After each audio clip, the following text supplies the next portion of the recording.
सलमान अकरम राजा साहब ने भी चैलेंज कर दिया। उन्होंने कहा जी पूरे पाकिस्तान के वकीलों को चैलेंज करता हूं, कोई बड़े से बड़ा वकील आकर बैठ जाए मेरे सामने और झूठा साबित करे और गलत साबित करे और यह साबित करे कि इस केस में इमरान खान साहब को सजा बनती है, यहां इमरान खान साहब को सजा बनती नहीं। अब एस्टेब्लिशमेंट को अपने इस बनाए हुए केस पे बड़ा नाज था, क्योंकि ये वो वाहिद केस है जिसे एस्टेब्लिशमेंट ने सबसे पहले बनाया था और इसके ऊपर बड़ा जोर लगाया था। एस्टेब्लिशमेंट के अंदर बैठे हुए 2-4 दिमागों को ऐसे लगता था कि उन्होंने बड़ा कारनामा किया है, बड़ा जबरदस्त काम किया है और बड़ा जबरदस्त कोई केस पकड़ा उन्होंने। मैंने उस वक्त जो सवालात उठाए थे वो सवालात आज तक वैलिड है। उन सवालात का जवाब आज तक ना एस्टेब्लिशमेंट दे सकी है, ना उनका जवाब आज तक प्रोसिक्यूशन दे सकी है और अदालत के अंदर उन सवालात को नजरअंदाज करके ये फैसला सुनाया गया है। वो सारे सवालात दोबारा जाकर हाई कोर्ट के अंदर वैलिड हो जाएंगे। अब हुआ ये है कि कुछ चीजों की निशानदेही जो अब हुई है ये इससे पहले भी सामने आ चुकी है।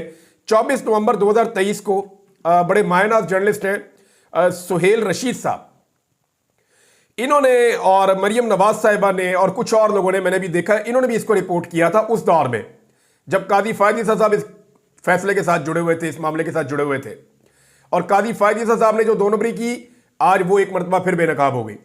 यानी आप पाकिस्तान में गुज़िश्ता 2 साल के अंदर जो जुल्म हुआ, जबर हुआ, नाइंसाफी हुई, बेईमानी हुई, फ्रॉड हुआ, इमरान खान को जितना विक्टिमाइज किया गया, आप 2 साल के रिकॉर्ड में जो चीज निकालेंगे उसके अंदर से आपको कादी फायद ईसा की शक्ल आपको नजर आएगी।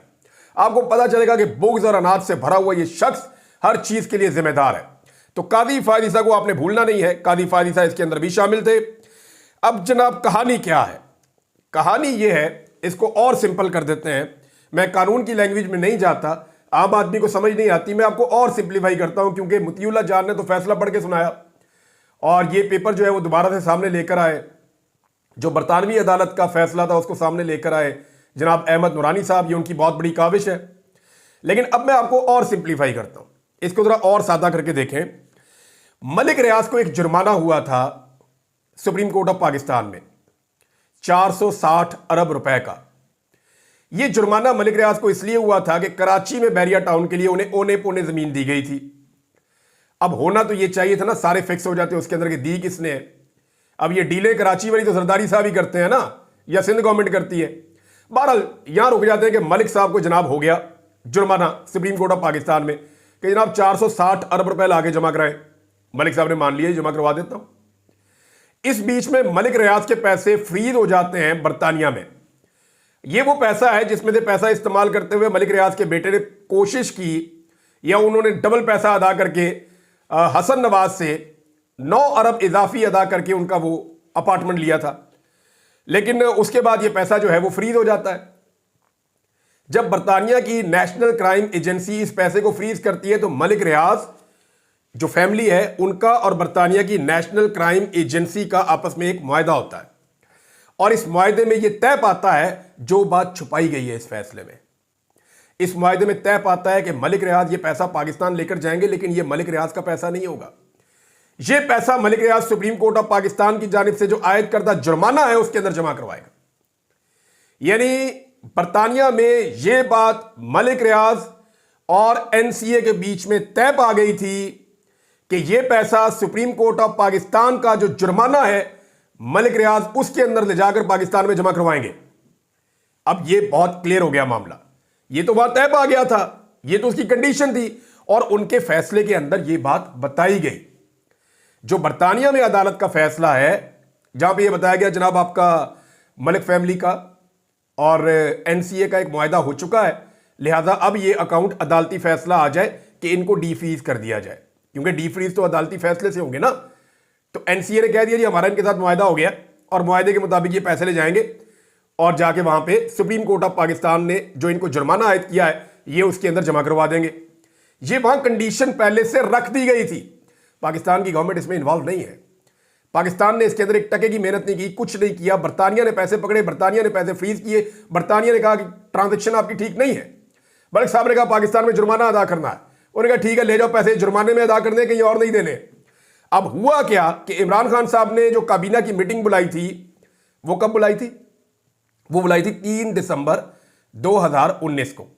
और ये पैसे कब जमा हुए थे?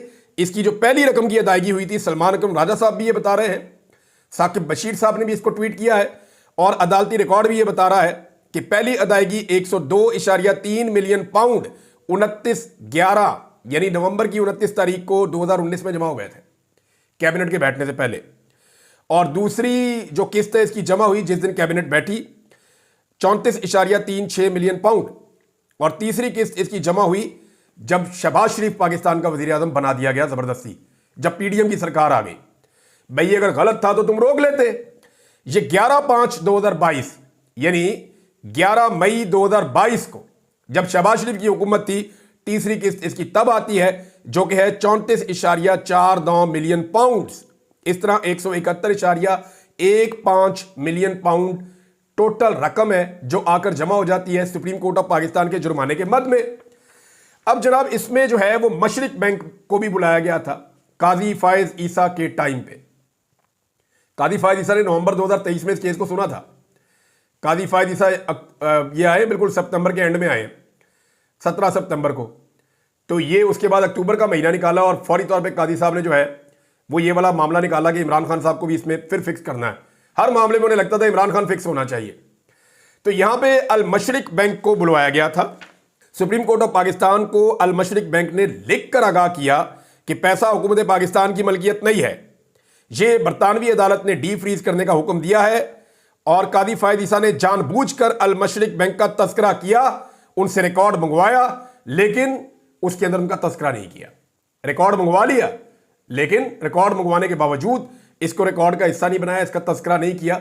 बहरहाल अब ये सारी चीजें रिकॉर्ड के ऊपर मौजूद हैं और ये सारी चीजें मुसीबत बन जाएंगी आने वाले वक्त में इस केस को डिफेंड करने वाली नैब और उनकी प्रोसिक्यूशन टीम के लिए। तो अब जो मैंने आपको क्लिप बताया था जहां मैंने आपको कहा कि दो तरह की तहरीरें हैं, तो वो दो तरह की तहरीरें क्यों हैं? इनमें कुछ चीजें कॉपी पेस्ट की गई हैं बरतानवी फैसले की। यानी बरतानवी फैसला भी तो एक लंबा फैसला है ना। उस फैसले के अंदर से वो पैराग्राफ या वो जुमले निकाले गए जो इमरान खान को सजा देने के लिए दरकार थे और वो पैराग्राफ और वो जुमले हज़फ कर दिए गए जिनसे इमरान खान साहब सजा से बच सकते थे। मिसाल के तौर पे जो बरतानवी फैसला है उसके अंदर बरतानवी फैसले में यह बताया गया कि पैसा पाकिस्तान मुंतकिल होगा, लेकिन यह नहीं बताया गया कि सुप्रीम कोर्ट के जुर्माने में यह अदा किया जाएगा। यानी ये दोनों चीजें उसमें लिखी थी ना। एक ये लिखी थी कि पैसा पाकिस्तान जाएगा, डी फ्रीज कर दो अकाउंट, लेकिन दूसरी चीज ये लिखी थी कि डी फ्रीज कर दो अकाउंट, पैसा पाकिस्तान जरूर जाएगा लेकिन जाएगा सुप्रीम कोर्ट के जुर्माने में। अब ये बरतानवी अदालत का फैसला था लेकिन इसके बारे में कुछ भी नहीं लिखा गया, यानी इसको हज़फ कर लिया गया। तो इस तरह ये दो तरह की तहरीरें बनती हैं। एक बरतानवी अदालत का जो फैसला है उनका जो तर्ज तहरीर है वो इसके अंदर शामिल है, वहां से कॉपी पेस्ट किया गया है उन पैराग्राफ को, उन जुमलों को, उन चीजों को जिनको इमरान खान के खिलाफ इस्तेमाल किया जा सकता है, और वो चीजें हज़फ कर दी गई हैं, वो चीजें इसके अंदर शामिल ही नहीं की गई जिससे इमरान खान की बेगुनाही साबित होती है और यह पता चलता है कि मलिक फैमिली ने खुद से यह पैसा पाकिस्तान मुंतकिल किया था। पाकिस्तान की गवर्नमेंट की कॉन्सेंट जरूर शामिल थी, बाद में उन्होंने कैबिनेट के अंदर अप्रूवल भी ली थी,